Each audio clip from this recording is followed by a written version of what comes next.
नमस्कार दोस्तों, स्वागत है आपका सीपी स्मार्ट क्लासेस में। दोस्तों, आज के रोजगार समाचार के इस वीडियो में कई अहम खबरें हैं। तो सबसे पहले हम बात करते हैं एलटी ग्रेड शिक्षक भर्ती की। तो यहाँ पे देखिए लिखा हुआ है, एक मामला सुलझा तो दूसरे विवाद में फंसी नियुक्ति। एलटी ग्रेड कला विषय के चयनितों की फाइल आयोग में ही अटकी है और शैक्षिक अर्हता विवाद सुलझने के बाद अब आवेदन तिथि को लेकर पेंच फंस गया है। हिंदी में भी आवेदन तिथि की अर्हता का विवाद है। एलटी ग्रेड शिक्षक भर्ती के तहत हिंदी विषय में भी आवेदन तिथि की अर्हता से संबंधित विवाद के कारण 100 से अधिक अभ्यर्थियों की नियुक्ति फंसी हुई है। आयोग ने हिंदी विषय के लिए इंटर में संस्कृत हिंदी से बीए और बीएड की अर्हता निर्धारित की थी। तमाम अभ्यर्थियों के पास इंटर में संस्कृत विषय नहीं था। उन्होंने एकल विषय संस्कृत से यूपी बोर्ड की परीक्षा और 29 अप्रैल 2018 को इसका रिजल्ट जारी हुआ था, जबकि आवेदन की अंतिम तिथि 16 अप्रैल थी। तो रिजल्ट 29 अप्रैल 2018 को जारी हुआ है इंटर का, और आवेदन की अंतिम तिथि 16 अप्रैल थी। नियमतः आवेदन की अंतिम तिथि तक अर्हता पूरी होनी चाहिए थी। बाद में 4 से 16 जून तक आवेदन के लिए अतिरिक्त समय दिया गया था, जिसमें एकल विषय संस्कृत से बोर्ड परीक्षा उत्तीर्ण करने वालों ने भी आवेदन किए। इसमें 100 से अधिक अभ्यर्थियों का चयन भी हो गया। आवेदन की अंतिम तिथि के विवाद के कारण अब तय नहीं हो पा रहा कि इन्हें अर्ह माना जाए या नहीं। तो देखिए, यहाँ पे जो हिंदी के छात्र हैं उनको डरने की ज़रूरत नहीं है। ये 29 अप्रैल तक आपकी लास्ट डेट थी और 16 अप्रैल को जब रिजल्ट जारी हो गया है, बाद में आपने तो इसमें अर्हता विवाद तो कोई प्रश्न ही नहीं होता, लेकिन ऐसे को उलझा दिया गया है। जब 16 जून तक लास्ट डेट है और लास्ट डेट से पहले आपके पास अर्हता होनी चाहिए, अर्हता आपके पास है, तो इसको बिना मतलब फंसाने का कोई मतलब नहीं है और ये क्लियर होनी चाहिए चीज़ें। आगे यहाँ पे लिखा है कि कला विषय में चयनितों की अर्हता जो है वो विवाद तो सुलझ गया है। उनकी फाइलें उत्तर प्रदेश लोक सेवा आयोग में ही अटकी हुई हैं। दरअसल इन्हीं में से कुछ अभ्यर्थियों की आवेदन तिथि की अर्हता का विवाद बना हुआ, इसी वजह से सभी की फाइलें रुकी हुई हैं।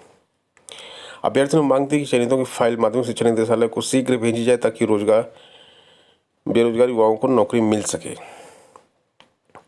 इसमें जो अर्हता थी उसमें बीएफए थी छात्रों के साथ, उसके साथ बीएड की डिग्री भी मांगी गई थी। तमाम अभ्यर्थियों के पास बीएड की डिग्री नहीं थी, लेकिन उन्होंने फॉर्म भर दिया था। इसमें से तकरीबन 97 अभ्यर्थियों का चयन हो गया। आयोग ने अर्हता पूरी करने वाले 138 अभ्यर्थियों की फाइल माध्यमिक शिक्षा निदेशालय भेज दी। उन्हें नियुक्ति भी मिल गई, लेकिन जिनके पास बीएड की डिग्री नहीं थी उनकी फाइलें रोक दी गई हैं। आयोग ने इस पर एनसीटीई से दिशा निर्देश मांगे थे। एनसीटीई ने जवाब में बीएफए की डिग्री 4 वर्ष की होती है और डिग्री धारकों को प्रशिक्षित स्नातक माना जाता है। ऐसे अभ्यर्थियों के पास अगर बीएड की डिग्री नहीं है तो भी उन्हें शिक्षक भर्ती के लिए अर्ह माना जाना चाहिए। सूत्रों का कहना है कि इस जवाब के बाद आयोग ने इन्हें अर्ह तो मान लिया, लेकिन इनमें से 17 अभ्यर्थियों की आवेदन तिथि से संबंधित अर्हता विवाद बाकी है। अभ्यर्थियों की नियुक्ति की राह में रोड़ा बन गया है। एलटी ग्रेड शिक्षक भर्ती के लिए वर्ष 2018 में 15 से 16 अप्रैल तक आवेदन लिए गए थे। 16 जून को आवेदन की अंतिम तिथि थी। तो ये 17 अभ्यर्थी यहाँ पर हैं, वो अतिरिक्त समय में आवेदन किए थे। अब तय होना है कि इन्हें अर्ह माना जाए कि न माना जाए। अभ्यर्थियों की फाइल भी फंसी हुई है। तो ये दो विवाद हैं। एक 17 यहाँ पे हैं आर्ट वाले और 100 लोग हैं हिंदी वाले। तो अर्हता जिस हिसाब से है, जो नियमानुसार इनको अर्ह माना जाना चाहिए। बाकी इस पर जब तक आयोग चीज़ें क्लियर नहीं करेगा तब तक कुछ भी नहीं कहा जा सकता। प्रवक्ता के पद पर प्रोन्नति को लेकर ज्ञापन सौंपा है। राजकीय शिक्षक महासंघ ने बृहस्पतिवार को अपर शिक्षा निदेशक राजकीय को एलटी ग्रेड से प्रवक्ता के पद पर और एलटी ग्रेड शिक्षकों को राजपत्रित पदों पर पदोन्नति की मांग को लेकर ज्ञापन सौंपा है। संघ की ओर से एडी रांची अंजना गोयल को सौंपे ज्ञापन में कहा गया कि एलटी ग्रेड शिक्षकों को 12 वर्ष यानी कि 2009 से प्रोन्नति नहीं दी गई है। इस बात को लेकर राजकीय शिक्षकों में असंतोष है। शिक्षक संघ लगातार 2 वर्ष से अपनी मांग को लेकर एडी राजकीय से अपनी बात उठाता रहा है। संघ ने प्रवक्ता के स्वीकृत 50% पदों को प्रमोशन से भरे जाने की मांग की है। एलटी ग्रेड शिक्षकों ने राजपत्रित पदों पर प्रमोशन की मांग की है। प्रांतीय महामंत्री राजेश्वर प्रसाद पांडे ने अपर निदेशक राजकीय से प्रमोशन प्रक्रिया शुरू करने की मांग की है।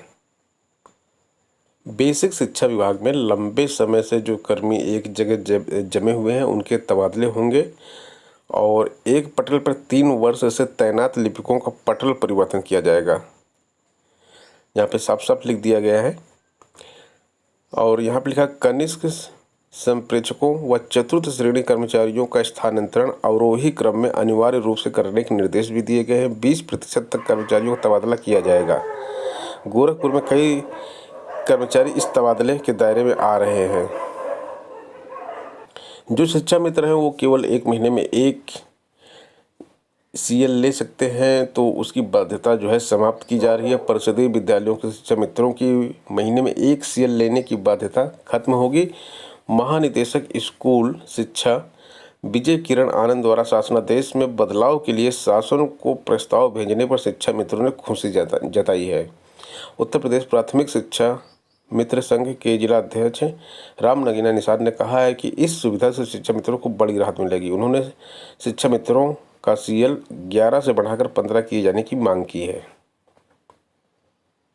1 जुलाई से सभी परिषदीय स्कूलों में शिक्षकों को अटेंडेंस लगानी है और ऐसा आदेश जारी कर दिया गया है। कोरोना के दृष्टिगत बच्चों के स्कूल आने पर रोक होगी, लेकिन शिक्षकों को स्कूल जाना है। 21 मई से 15 जून तक परिषदीय विद्यालयों में ग्रीष्मावकाश था। कोरोना की दूसरी लहर के लगातार खतरनाक होने पर विद्यालयों को 30 जून तक बंद कर दिया गया है, लेकिन अब 1 जुलाई से उनको खोलने का निर्देश दिया गया है। पुरानी पेंशन की बहाली के लिए ट्विटर पर चलाएंगे महाअभियान। National movement for old pension scheme और ऑल टीचर एम्प्लॉयज एसोसिएशन अटेवा पुरानी पेंशन बहाली और निजीकरण के विरोध में 26 जून को ट्विटर पर अभियान चलाएंगे। इसमें प्रदेश के 13 लाख पेंशन विहीन कर्मचारी, शिक्षक, अधिकारी दोपहर 12 बजे से शाम 4 बजे तक ट्विटर पर 2 हैशटैग ट्रेंड कराएंगे, जिसमें पहला है रीस्टोर ओल्ड पेंशन, हैशटैग है रीस्टोर ओल्ड पेंशन, ये चलाया जाएगा। और दूसरा चलाया जाएगा प्राइवेटाइजेशन नो सोल्यूशन।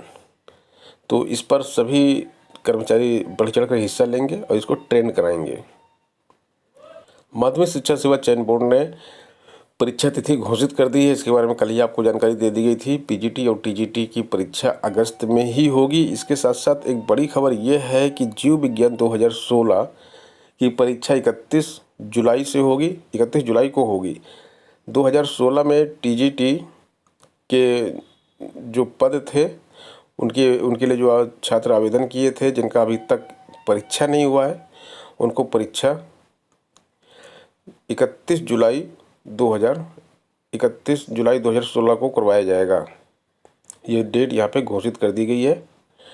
तो यहाँ पे देखिए, छात्र 31 जुलाई को पहले एक परीक्षा देंगे, 31/7 को परीक्षा देंगे 2016 का जीव विज्ञान वाले, और फिर 7 या 8 तारीख को अगस्त को उनको परीक्षा देना है 2021 का। तो जीव विज्ञान के अभ्यर्थियों के लिए ये डबल खुशी है। उनके लिए 2 तरीके हैं टीचर बनने के लिए। एक तो 2016 वाली परीक्षा में टीचर बन जाए या फिर 21 वाली में टीचर बन जाए।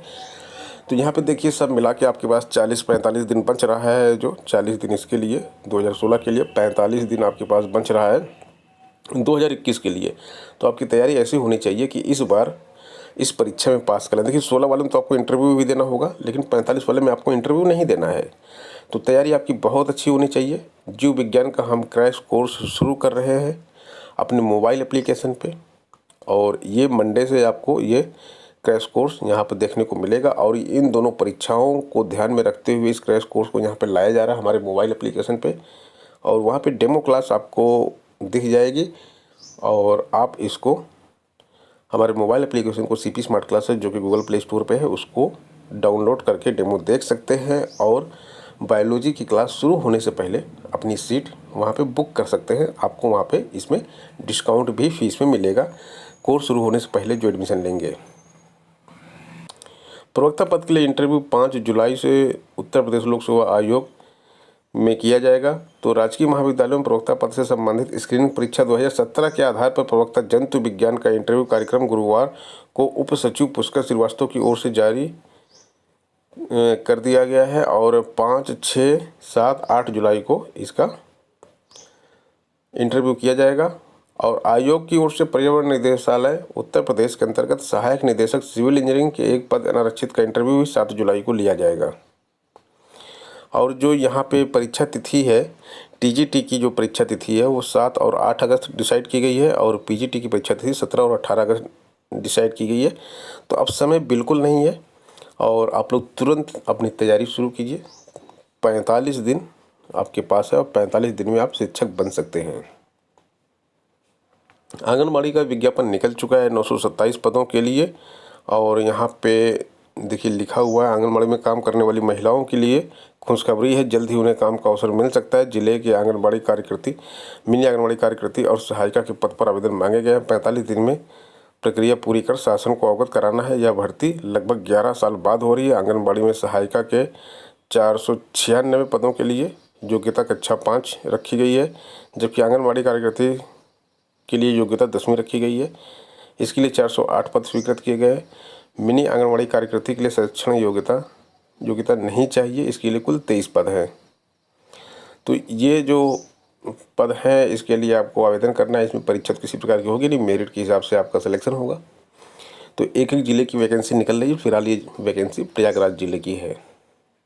69,000 शिक्षक भर्ती की बात कर लेते हैं। 69,000 शिक्षक भर्ती के छात्रों की काउंसलिंग 28 और 29 तारीख को होगी। 30 तारीख को उनको नियुक्ति पत्र मिल जाएगा। कार्यक्रम इसका पूरा जारी किया गया है और इसमें बताया गया है कि स्कूल शिक्षा महानिदेशक विजय किरण आनंद ने बताया कि काउंसलिंग के दौरान सोशल डिस्टेंसिंग, मास्क व सैनिटाइजर के इस्तेमाल का सख्ती से पालन किया जाएगा। कोरोना संक्रमण को देखते हुए काउंसलिंग के दौरान एक बार में सिर्फ 5 अभ्यर्थियों को ही कक्ष में बुलाया जाएगा। नियुक्ति के लिए एनआईसी के ऑनलाइन सॉफ्टवेयर के जरिए 26 जून को चयन व जिला आवंटन सूची जारी की जाएगी, जबकि 28 और 29 जून को अभ्यर्थियों के दस्तावेजों की जांच की जाएगी। 30 जून को आर्य अभ्यर्थियों की नियुक्ति पत्र निर्गत किया जाएगा। उन्हें बताया कि कोविड प्रोटोकॉल का पालन नहीं करने वाले अधिकारियों के खिलाफ सख्त कार्रवाई की जाएगी। तो 69,000 शिक्षक भर्ती का जो 3rd काउंसलिंग हो रही है इसके लिए कट ऑफ का मैंने की वीडियो बना रखा है, उसको आप देख सकते हैं। और अनुमानतः उतना ही कट ऑफ जाना चाहिए जितना मैंने बताया हुआ है। तो दोस्तों ये थी आज की प्रमुख खबरें। मिलते हैं नेक्स्ट वीडियो में नई अपडेट के साथ। बने रहें आप सीपी स्मार्ट क्लासेस के साथ। धन्यवाद।